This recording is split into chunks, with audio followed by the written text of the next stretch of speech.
Hello, everyone. I just wanted to give you guys a quick disclaimer before the beginning of this episode. So during my editing process for this particular episode, I noticed that there was a lot of weird distortion of the audio, and it sounded so terrible. And I couldn't figure out why, because we use the same mic in the same area of our house, and we actually have quite a good mic. It's actually the Blue Yeti, which is in a lot of lists of really good mics for podcasting. So I just wanted to let you guys know that the sound quality here is not going to be at its best. Scoff and I opted against re-recording this episode simply because a lot of our stories and our reactions rely on things that happen in the moment, things that we say as we're going through. And we didn't want it to sound fake or feigned or anything like that when we re-recorded, so we just decided to keep the original recording, and I edited it as best as I could. So hopefully, even though the quality is definitely not great, some of you can still enjoy the craziness that is this story for this episode, and you can look forward to us having our regular, better sounding audio back for the next episode. So that's just a quick disclaimer for you guys. Hopefully some of you will still choose to listen, and I hope you enjoy, and we will see you for next week's episode here at Inconceivable. Thank you, everyone. Inconceivable. Inconceivable. Inconceivable. Inconceivable.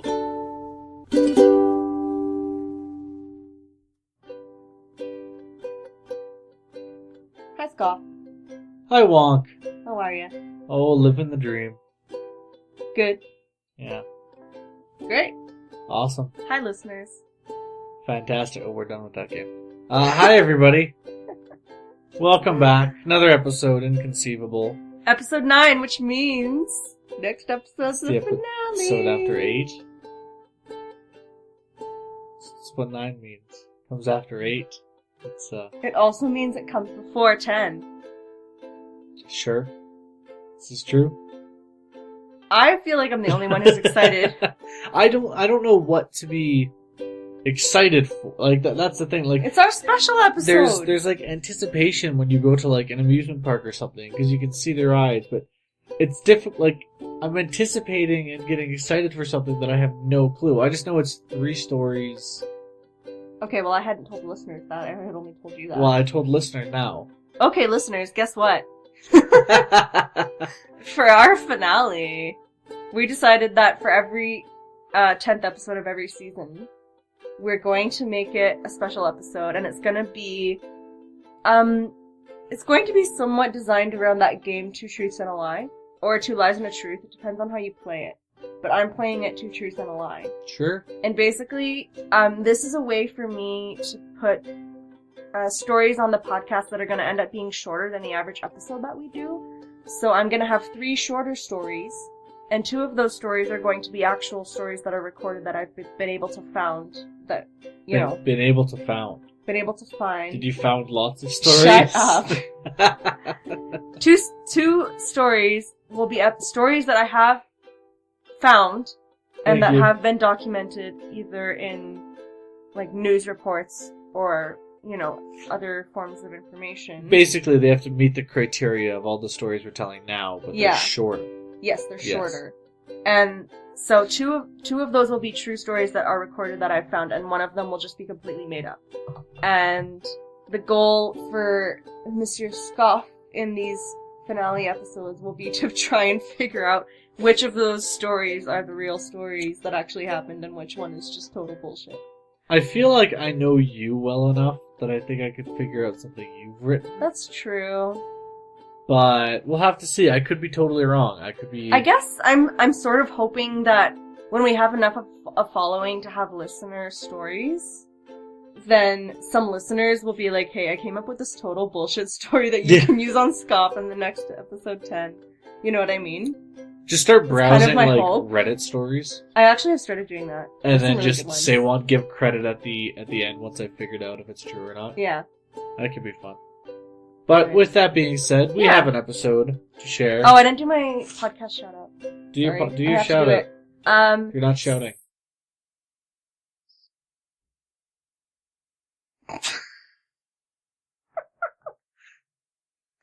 That, I don't know if listeners could hear that. That was our cat opening the upstairs, closet. He's figured out how to hook his hand underneath the door and pull it out. We don't know why.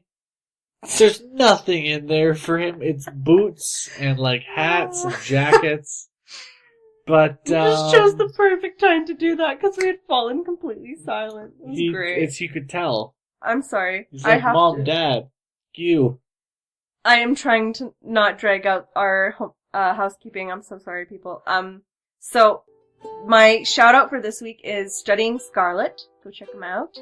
I just started listening recently, so I haven't, finished, whole. I don't even know if they do seasons. I can't remember. Because some podcasts do, don't. But I haven't, anyways, listened to like upwards of 5 episodes at this point. I've just listened to a few.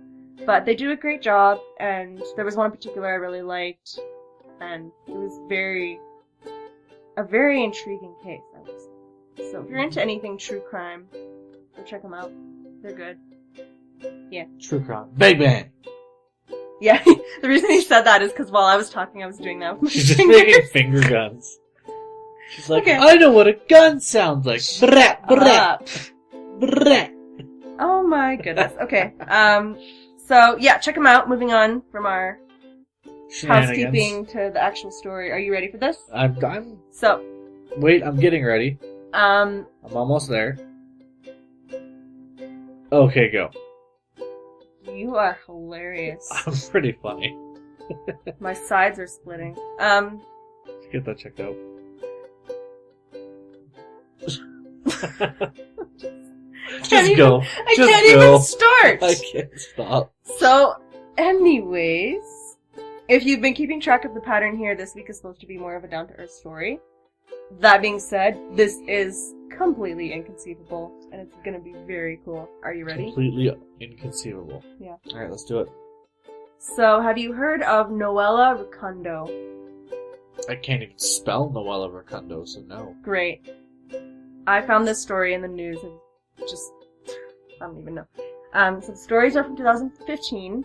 We've already established that a lot of the times a news story will come out sometimes even years after it actually takes place, but it's relatively recent. That is recent. And this is a lady who flew alone from home in Melbourne. Australia? Yes. That she shares with her husband. Balenga Kalala? Sure. I'm sorry. We'll call him Mr. K. Sure, Mr. K. So she flew from her home in Melbourne that she shares with her husband, and she was going to a funeral in her native home of Burundi. Sure. There's a lot of... I'm not the best when it comes to pronunciation. No, or in my case, pronunciation is but geography just... You've probably noticed that already with that, like, previous episodes where I'm like, I have no idea where this is in New York. You're not very geographically No, I'm not. I'll just say that. So anyways, she was going for a funeral, and it was for her stepmother's death. Sad. It's unfortunate. So even when the story just starts off, before everything even happens, she's already very sad and stressed to begin with. I mean, yeah.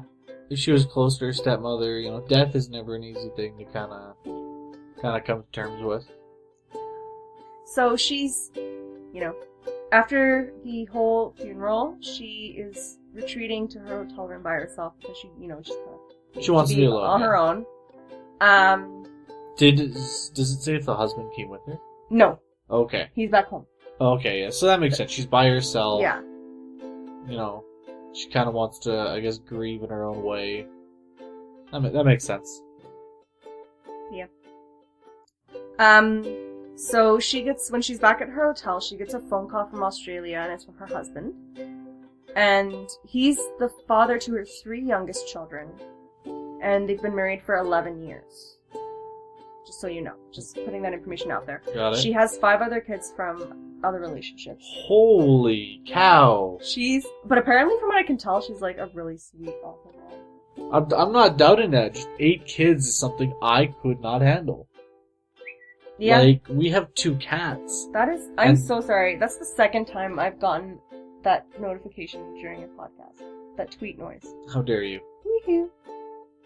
I'm sorry. Keep talking. I'm gonna silence my phone. No, but like, we have 2 cats, and sometimes I feel like, you know, throwing them outside for the night and seeing what happens. Right? They annoy the heck out of us. 5 little more needy potatoes that grow into continuously needy potatoes that can move. I love kids. I want kids. I don't want 8 kids. I don't want 8 kids either. Like, that's... We decided from the get-go that we would cap at maybe 3. Maybe. And that's like... Pushing it. You have 2, and then a drunken night, and then, hey! But that's about as far as that'll go. So anyways, lots of kids, but I think what that says about her is that she's, you know, used to handling stressful situations. Yeah. She's very on top of shit. She's organized. That's kind of the feeling I got from her character, but I mean, that's as much as I can get from a news article. Yeah, absolutely. Anyway, she's on the phone with her husband. She says that she's not feeling very well or happy, obviously. I mean, yeah, her stepmom's died. Yeah. And he encourages her to go step outside, get some fresh air. And she's like, okay, maybe I'll do that. Follows his advice, but unfortunately... It was bad advice? Steps into danger. Would you say that she entered a zone of danger? Danger zone! I'm done. Okay. So, after just a few moments of her being outside to try and get some fresh air, this man charges forward, just pointing at a gun at her. Just charges forward, pointing a gun at her. Most people say hi. I know, right? Quote. This is what she says. Exactly. Okay. Don't scream. If you start screaming, I will shoot you. They're going to catch me, but you will already be dead. I mean, he's not wrong. I mean, no. He seems very logical about the whole situation. Like, listen, screaming isn't gonna make me, you know... Yeah. Screaming's not gonna take away the bullet. No, it's not, unfortunately. So, she seems like a pretty smart woman in my opinion, and she just does what he tells her to do. Because that's what makes sense. Yeah. So, she is ushered into a waiting car. She sits between 2 other men. One had a small gun, one has a long gun, she says. And the driver passes a scarf back, and they cover her face using the scarf. Sounds like a straight-up kidnapping. Yeah, that's what this becomes, pretty much. Nice. So, I mean, not nice for her, but makes for an interesting story. Yeah, this is one interesting story, let me tell you. So she says they drove, and, you know, it's always hard to estimate, you're just in a car with a scarf over your head, but she says 30, 40 minutes, maybe, driving, and then they pushed her inside of a building and tie her to a chair. So it's a straight-up, like, comical kidnapping scene straight out of a movie or something. Yeah. At this point. One kidnapper says to a friend, quote, go call the boss, unquote. And then there's some, you know, she's just hearing noises, some doors, some footsteps. And then the boss says, quote, you, woman! What did you do to this man? Why has this man asked us to kill you? You, woman. Unquote. Me, man. We make fire. Cook food on fire. Then pee on fire. No get invited back. Best. I really hope you understand that reference, guys. Oh my god. That's, okay. This sounds like an organized thing. Well, yeah. Here's my question. So the person said, like, why did this man... ask us to kill you? Like, you really have to piss someone off. Yeah. Right? Unless he's, like, part of... It sounds like a mafia or a gang. But it sounds a hell of a lot more organized than, like, U.S. street gang type things. Okay. Right? This sounds like something you see in, like, mafia movies. Like, I'm picturing guys in, like, suits. Yeah, like, I kept picturing a movie scene, honestly. Yeah. It just came across as kind of comical Like to you're in the me, middle of, almost. like, you know, The Godfather and all this is happening. Like, I've never tried to hire a killer. I can't imagine it's cheap. No, Unless probably you're not. part of the group and they owe you, like, a Yeah. favor. I would assume it's not She cheap. pissed someone off. So, oh, excuse me. So anyways, It all sounds very comical, but when I actually stop and think about it, this would have been a very terrifying experience. Oh, yeah. Especially since she has no idea at this point what they are talking about. Yeah. She has no idea. And then she literally responds, "Which man? I don't have any problem with anybody." That's literally what she says. I hate she has everyone no equally. Idea. Wait, that's me. Hardy har. So funny. And this is the response she gets. Are you ready? Sure. Your husband. Nice. I mean, You're not shocked? You were like, "Oh, it's a gang," and the whole time I'm sitting here, I'm like, "Well." Well, no, it's a gang that's kidnapped her. But like, isn't that what they say when you're looking at like murders? The first suspect is always the spouse. The question then is this the first husband she had the first 5 potatoes with, or the second husband with the... No, so her first 5 kids are from other relationships. I don't know if any of them were marriages. Okay. Only the last 3, the youngest 3, are from this marriage. Interesting. I mean, it would give him a solid alibi. Like, hey, your wife was kidnapped and killed. He's like, I was in Australia. That's true. I was having a pint with the lads. I can't do Australian. Something shrimp Barbie, I don't know.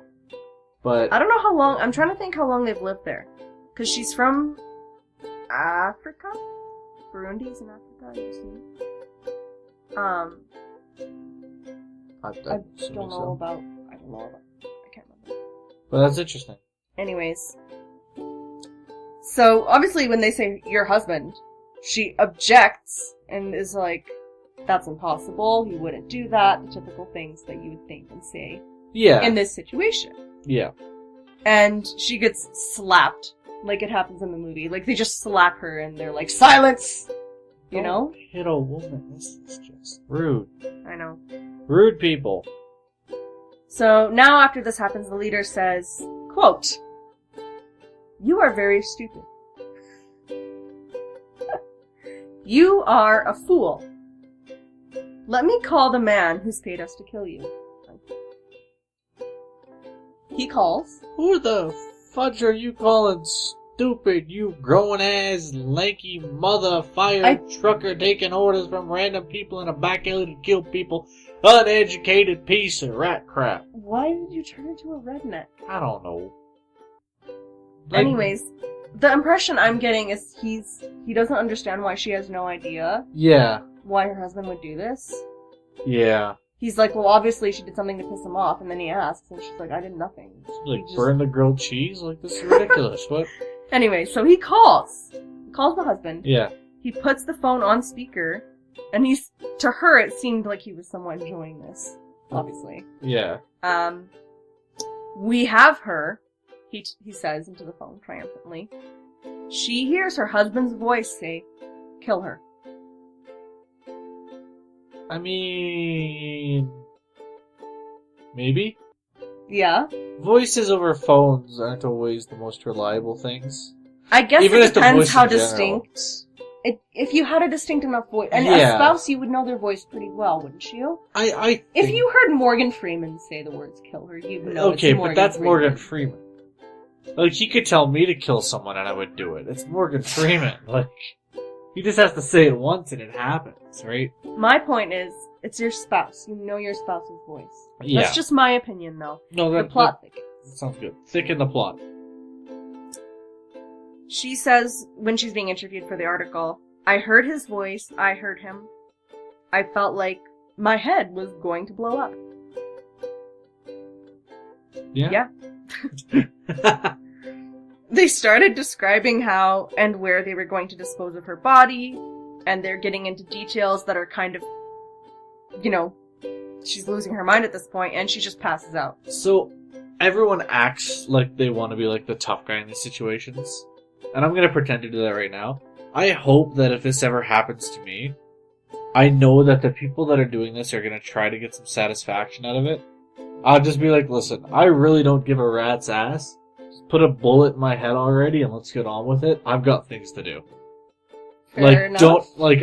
I'm pretty sure I'd be like, But there's a part of you that doesn't want to give the satisfaction to the people that are obviously going to enjoy it. Yeah, and they're having a good time being like, hey, what's Like, your husband? listen, I'm going to die either way, but I can make it so you're not going to have a good time. Yeah, right? That's fair. So, like, later on in interviews, people are continually asking her, like, were there no signs? Did you not know any of this about your husband? And the only thing she said was she knew that he had a violent past and maybe violent thoughts, but she didn't think he was capable of killing her, or hiring people to have her killed, for that matter. And apparently, I did some research, his past is that he fled a rebel army, and they ransacked...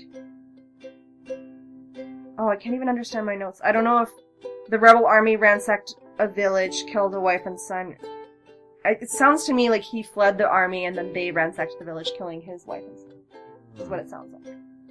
So that would give him maybe some vengeful ideas, but why take it out on her? That doesn't make a lot of sense to me. I've never obviously been in this situation. Whenever you hear people that are like, I could have never seen this coming. One, I do think we tend to overlook things that we don't want to believe. Yeah, that's human nature, is to Right. try and... We turn to denial if there's something we don't really want to accept. But I do think that, generally speaking, you can find the signs. Yeah. We just don't look at them, or we ignore it, right? Like, it's a confirmation bias type thing. We love our spouse or whatever, we don't think they would do anything bad, so anything that doesn't quite fit with that profile. That's why you even get, like, victims of, like, domestic abuse and stuff will sometimes defend their attackers. Yeah, that's fair. Because they've gotten to this bias of, no, he's not like that, or she's not like that, this was just a one-off, etc. That's fair. Anyways, moving on from the story. So she's hearing them talk about how they're going to kill her and dispose of her, and she freaks out and passes out because her brain can't handle it anymore. She comes to, and the kidnappers at this point now explain they're not going to kill her. Quote, "We don't kill women and children." And the leader proceeds, the leader who's kind of odd it seems, goes on to say that she'd been stupid, her husband sent a deposit in November, and she didn't even go to Africa until January. Oh, so this has been a long time. Wait. You heard that. They sent her a deposit. They sent a deposit for her murder in November. The husband sent a deposit. Yeah. She didn't leave for the funeral until January. But here's the question then. Was this somewhat like, depending on where you are in the world and, like, events, funerals can happen a decent amount of time after a death. That's fair. But generally speaking, I've only been to, like, 2 in my lifetime. Most funerals happen within, I want to say, 2 weeks. I'd say yes. Maybe, like, 3. Like, that's... How would he supposed to know the next time she's gonna go? I'm not sure what it's implying. When I first read that, I thought it was implying that the aunt didn't die accidentally. Oh. That maybe it was some sort of plan to get her into Africa. I mean, maybe, but then these... If it was the same... You'd think he would use the same people. I And they're suppose. saying we don't kill women. Which, first off, if you don't kill women, what was the first part of that? Like, are you practicing for a play? Like, you're like, hey, let's see if we can fool her. We can, stop murdering and become, actors. Anyway. The leader just keeps going on. He seems to just kind of be this confused, strange person. And he's just like, how stupid can you be? Could you not see that something is wrong? And he also apparently stated that these people, whether they're a gang or whatever, they also know her brother. Okay. There's nothing more said about that. That's just apparently something that the guy mentioned. Okay. Fascinating. Anyways. So he's a hitman with principles, it seems. I mean, you gotta have principles, right? Still, even after they've decided that they don't kill women and children, he takes the opportunity to get more money from the husband. So he asks for a further... what's the currency in Australia, do you know? No idea. Kangaroo I have- bucks? I have no idea. 3,400 in... Is it an Australian dollar? I can't think remember it's if just called an a dollar. Australian dollar. I can't remember what it's called. I think it's just $1 to finish the job. So another 3,400. back at the hotel, at this point, Noella's brother is getting worried. He's noticed that she's gone. Yeah. He calls the husband, asking for money to pay the police to open an investigation. I'm trying to read the amount I wrote. I think it's 1,545. That sounds like a lot. I'm sorry, can we back this up? Pay the police to open an investigation? What the? I don't know. I wrote this a while ago. That also seems very funny. That sounds corrupt as crap. Anyway. Like, if you don't have the money to pay for the police to open an investigation, they just, don't do it? Or they take too long? Well, maybe it's because she was just gone. And there was no evidence of anything. No one had seen where she went. She hadn't even been gone for 24 hours at this point. Yeah, I know you gotta wait. I want to say it's like a day or two before a missing persons report will actually kind of... So maybe they had to pay... Like, they had to actually pay them and be like, listen, we will give you this money if you open an investigation right now. Interesting. Maybe. I don't know. Interesting. Anyways, the husband feigns concern and just wires the money right away. The captors decide to keep all of the money they've gotten and to just say that she's dead. Kind of let her go. Be like, listen, you're on your own now. Yeah. So, she's released after 2 days of captivity. Interesting.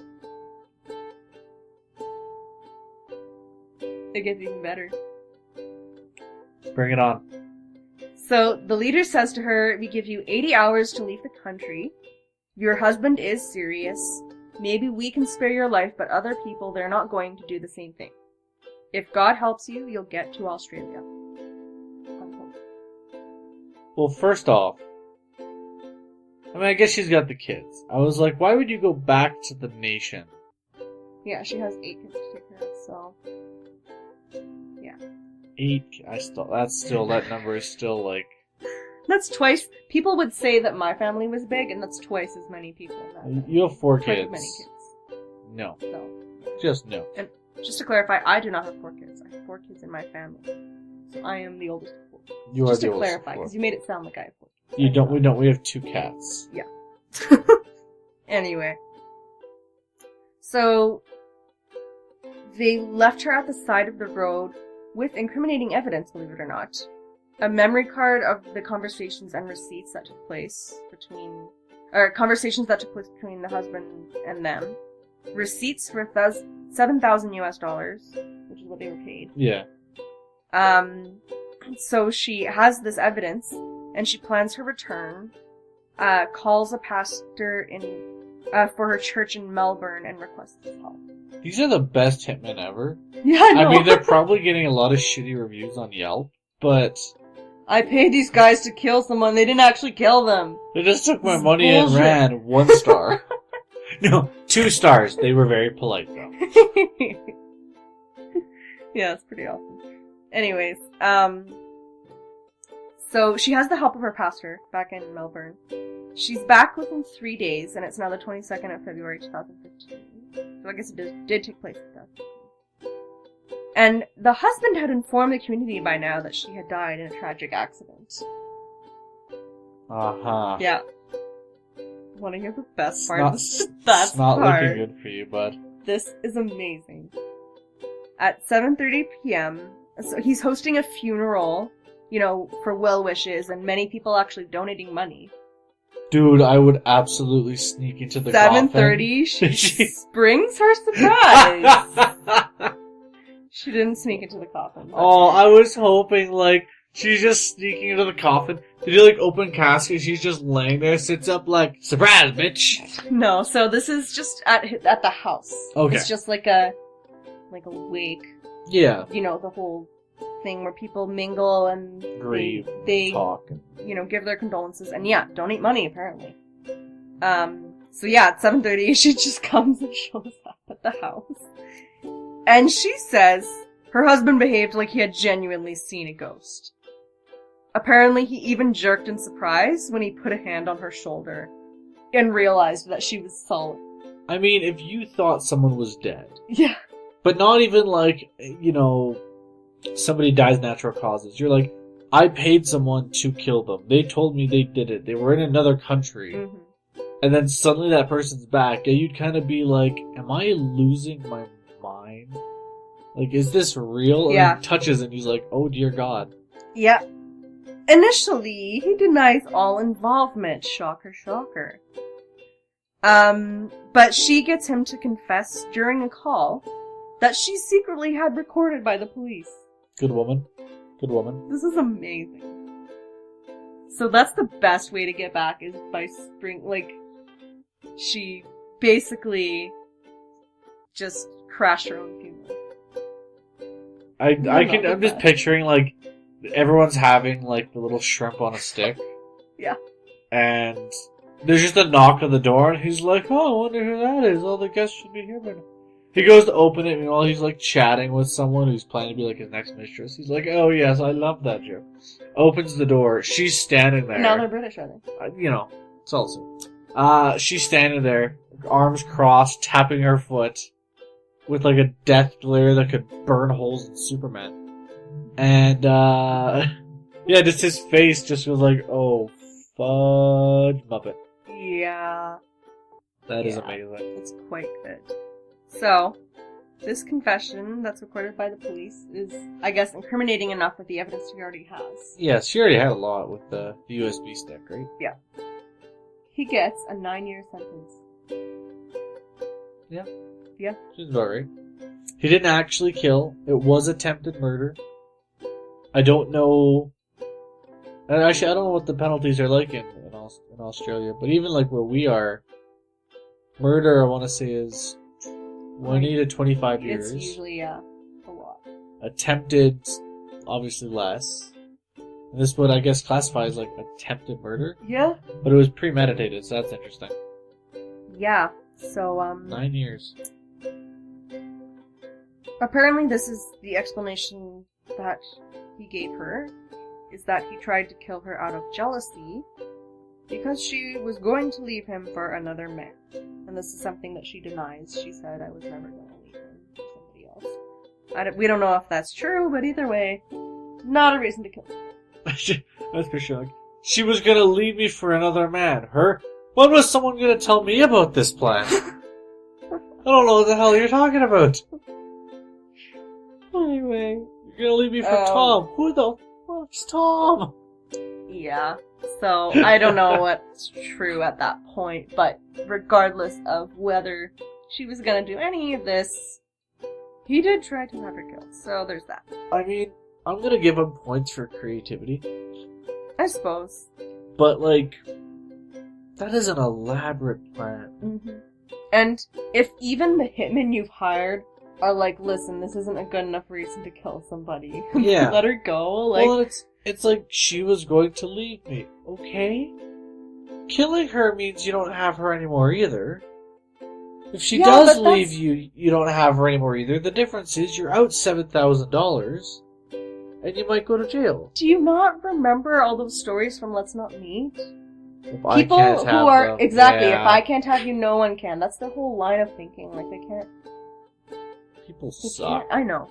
Anyways, moving on to the conclusion of the story, which is basically, this is something she has to live with, and she obviously finds it very hard. Absolutely. She says she can't stop hearing her husband's voice saying the words "kill her," and that's gonna haunt her. But she has 8 kids to raise. And this is why I get the impression that she's a spectacular mother and an overall good person. She says, quote, I will stand up like a strong woman. My situation, my past life, that is gone. I'm starting a new life now.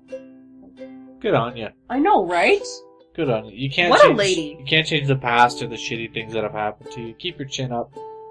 Head forward. Good on her. Yeah. Super proud. Proud. So, that's my story this week. I hope you liked it. That's pretty good. I was so excited to tell It's this story. absolutely conceivable. Like, Yeah. I 100% believe that happened. Yeah, this is another case that I got it from a news article, so it's obviously documented quite well. But yeah, just the thought of not only it's her husband who's doing this, but instead of getting killed, she gets let go by these hitmen. And then on top of that, she goes back home and crashes her own funeral. I like to imagine the hitman went home, crawled in bed with his wife. Wife's like, how was your day at the construction yard today, honey? He's like, you know what? I did a good thing. Gives himself a little shot, a little glass of whiskey before bed, pats himself on the back, like, I made the right call. I is good people. I is good people. I is not good English, but I is good people. Yeah. That was good. Thank you. I'm glad you liked it. So, yeah, we're almost on our first season. We really want to have some listener stories, so if you're listening and you have a crazy story of the day your life was like a movie, stranger than fiction. This is a story all about how... Press Prince? Yeah, I know. Okay. You're giving me a look like you have no idea what I'm talking about. No, I just... Send us your stuff. Send us your stuff, please. And please stay tuned for episode 10, because that is going to be some... That is going to be fun. He just squeezed a cat, and that's what that noise was. You ready? Just listen. I'll give her a hug. I don't think that she likes it. Like it. Oh, come here, baby girl. Okay. Listen next week. Fun episode. Season finale. Stay tuned. Be there or be square. Yo. Alrighty. With that, I think we're done. I think we're done. Bye. Bye.